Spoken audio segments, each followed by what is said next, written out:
Hello friends, आप लोग कैसे हैं। एमएसटीपी चैनल पर आपका स्वागत है। तो आपके साथ जुड़ चुके हैं रविश सर। तो आज हम लेके चलेंगे 10th क्लास का बिहार बोर्ड का हिंदी का गोधूली जो है हमारा भाग द्वितीय है। तो आज सबसे फर्स्ट चैप्टर यानी कि श्रम विभाजन और जाति प्रथा।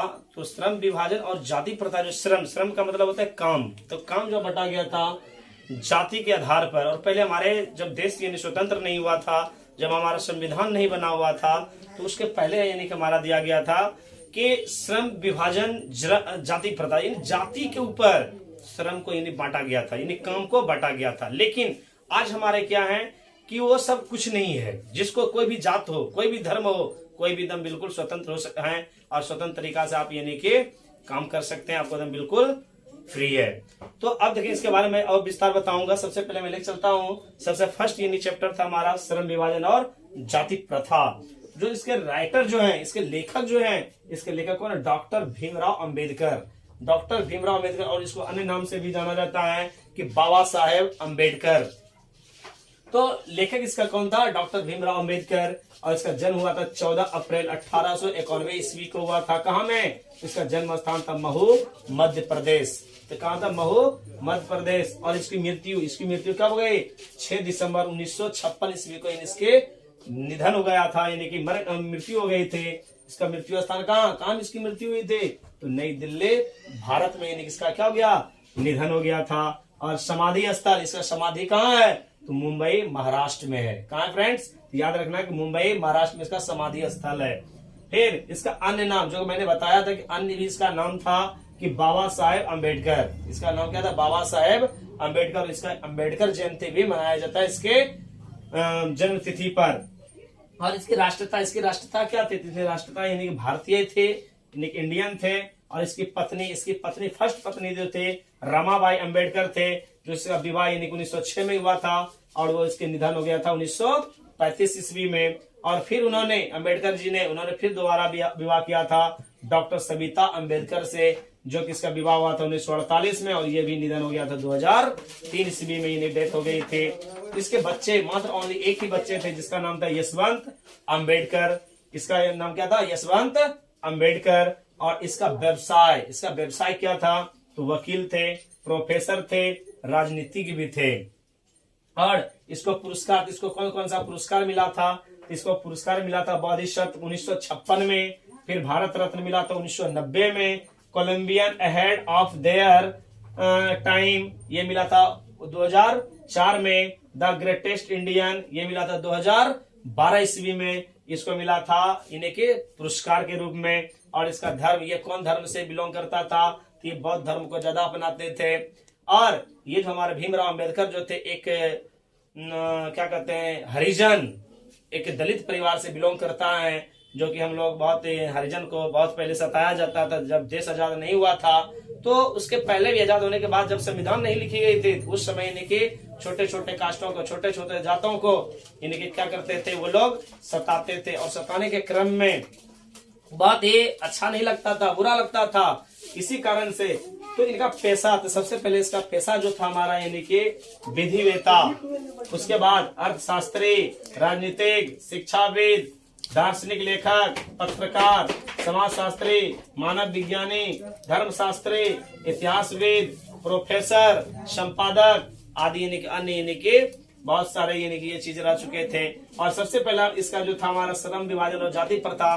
तो श्रम विभाजन और जाति प्रथा का जो बताया गया था कि श्रम जो विभाजन यानी कि काम, जो मजदूरी जो बताया गया था कि इसको विभाजन कैसे किया गया था। सबसे फर्स्ट कि इसका विभाजन किया गया था जाति प्रथा पर, जाति पर। और जो छोटे छोटे जात हुआ करते थे उसको विदाउट चीजों में यानी क्या करते थे, सब यानी के बांट देते थे। और उसको वो काम करना मजबूर हो जाता था, चाहे उसको मन लगे अथवा ना। और ऐसे सब कार्य दिया करते थे जो कि ना कोई काम करने में दिल लगे, ना दिमाग लगे, लेकिन फिर भी मजबूरन में करना पड़ता है। जैसे फ्रेंड्स बहुत सारे ऐसे स्टूडेंट हैं जिसे देखते हैं हुरकुच्चा देता है, एकदम हुरकुच्चा देगा कि पढ़, लेकिन वो जो पढ़ने वाला नहीं रहेगा वो पढ़ता नहीं है। और जो पढ़ने वाला स्टूडेंट होता है वो उसको कभी हुरकुच्चा नहीं दिया जाता है, वो खुद अपने आप ही ऑटोमेटिक वो पढ़ाई करते हैं। और जो हुरकुच्चा देने वाला है वो स्टूडेंट नहीं है, वो लतकुच्चा है। इसलिए फ्रेंड्स आप लोग भी वैसा ना बने। क्यों?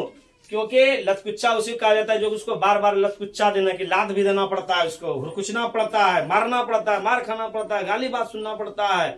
ऐसे सब यानी कि लोगों को यानी कि लतकुच्चा कहा जाता है। और ऐसे सब होते हैं स्टूडेंट जो कि यानी कि साफ यानी कि सुनते नहीं है। तो ये सब यानी कि स्टूडेंट का लक्षण नहीं होना चाहिए, क्योंकि स्टूडेंट का यानी स्वतः यानी अपना पढ़ाई पर ध्यान देना चाहिए। तो हमारे भीमराव अंबेडकर जो थे श्रम विभाजक, तो इन्होंने जब इसको मौका मिला यानी कि संविधान लिखने की, संविधान लिखने में यानी कि सबसे इसी को आता है संविधान निर्मात्री हमारे कौन थे, डॉक्टर भीमराव अंबेडकर जी थे। और इन्होंने यानी संविधान बनाने में मात्र इसको 2 वर्ष 11 माह और 18 दिन मात्र लगा था। लेकिन बनाने के बाद हमारे जो सबसे बड़े बुजुर्ग माना जाता था, सबसे शिक्षाविद माना जाता था डॉक्टर राजेंद्र प्रसाद को, डॉक्टर राजेंद्र प्रसाद ने उसे पढ़ा। और डॉक्टर राजेंद्र प्रसाद ऐसे व्यक्ति थे जिन चीजों को एक बार अगर पढ़ लेते थे वो एकदम बिल्कुल उसे याद हो जाते थे। और उन्होंने वही काम किया उन्होंने एक बार पढ़ा और उसको फिर दे दिया गया। और लेकिन हमारा फ्रेंड्स आप लोग भी जानते होंगे संविधान बन के हो गया था कब तैयार, 1949 में ही तैयार हो चुका था।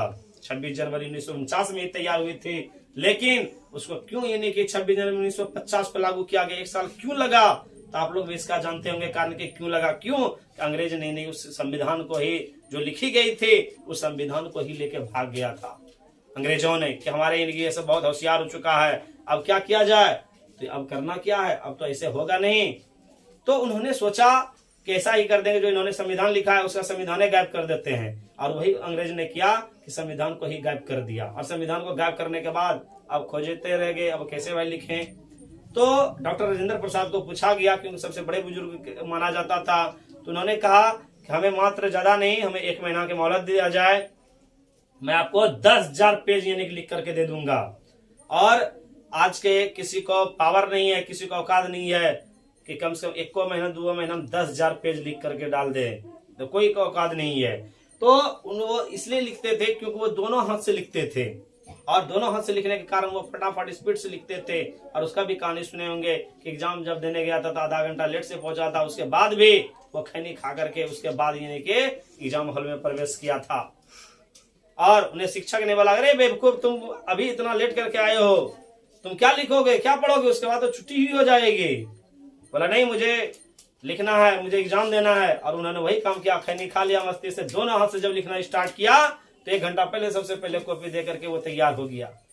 तो भीमराव अम्बेडकर महोदय ने इन्होंने संविधान बनाया। और श्रम विभाजन जाति प्रथा का जो बात थे कि पहले के जमाने में बहुत सारे ऐसी होती थी, घटनाएं होती थी कि छोटे छोटे जातों को बहुत सताया जाता था, जोन मन तोन काम दे दिया जाता था, कोई स्वतंत्रता नहीं थी कि कैसे यानी कि हमारा ये काम करना है। लेकिन जब हमारा संविधान लिख करके तैयार हो गया, बन के तैयार हो गया, तब यानी कि हमारा कोई भी जाति के, कोई भी धर्म के लोग स्वतंत्र है कि काम कर सकते हैं, वो भी परिपूर्ण तरीका से कर सकते हैं, उसमें कोई रोक नहीं है। और जाति प्रथा बहुत सारे इसमें बताया गया भी था कि जाति होता है, जाति बहुत से पहले छोटे छोटे जातियों को क्या करते थे, नीच निगाह से देखते थे, नीच समझते थे।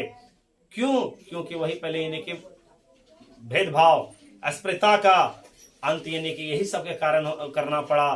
क्योंकि पहले यानी छोटे छोटे जातों के जो लोग हुआ करते थे उन लोगों को यानी क्या करते थे, छुआछूत का बीमारी समझते थे। जिस यानी खाट पे बैठ जाता था, जिन कुर्सियों पे बैठ जाता था, उसको बिना धोए बिना फेंके यानी नहीं रहता था। और वो सब जुग था पहले। लेकिन आज फ्रेंड्स, आज यानी कि सभी जाति के, सभी धर्मों के लोग आज क्या है, एक मित्र बन करके, एक भाई के नाते के रिश्ते सब मिलजुल करके आज हमारे भारत में, संपूर्ण भारत में आज मिलजुल करके सभी रह रहे हैं। और जाति प्रथा जो बताया गया था, कोई जाति भेदभाव नहीं होना चाहिए, सभी को एक साथ यानी मिलजुल करके रहना चाहिए।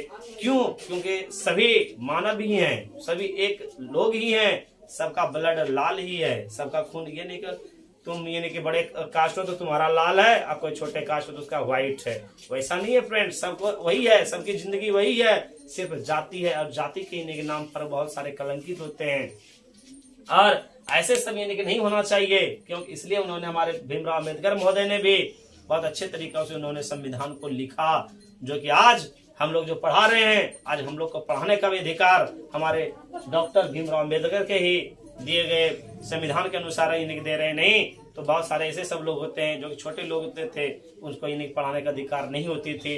जो बड़े बड़े लोग हुआ करते थे और वो भी उसमें जो ब्राह्मण हुआ करते थे, ब्राह्मण को ही सबसे पहला शिक्षा देने का अधिकार मिला था और वही शिक्षा को बांट सकता था, अन्यथा के कोई दूसरे लोग यानी नहीं बांटने का अधिकार था। वो हमारे किसके अनुसार? हमारे डॉक्टर भीमराव अंबेडकर के अनुसार। इसी को यानी कि डॉक्टर भीमराव अंबेडकर को संविधान का मनु भी कहा जाता है, क्योंकि संविधान लिखने का कला इन्हीं में था। और सबसे जबकि हमारे भीमराव महोदय वो भी एक छोटे परिवार, एक दलित परिवार से भी ये भी बिलोंग करते थे, लेकिन इन्होंने एक अच्छे कार्यों को, एक अच्छे चीजों को इन्होंने बनाया और लिखा, जो कि आज हमारे यानी पूरा भारत इन्हीं संविधान के लिखा गया। जितने भी संविधान में लिखी गई बातें हैं वो सभी इन्हीं के बातों को इन्होंने ही यानी कि आज लिख करके पूरे संसार, पूरे हमारे भारत में सब जगह प्रचलित है। और आज यही के कारण यानी कि आज हम लोग भी इसका अनुसरण कर रहे हैं और आज यानी कि इसी के अनुसार हम लोग चल रहे हैं। तो फ्रेंड्स, इतना ही।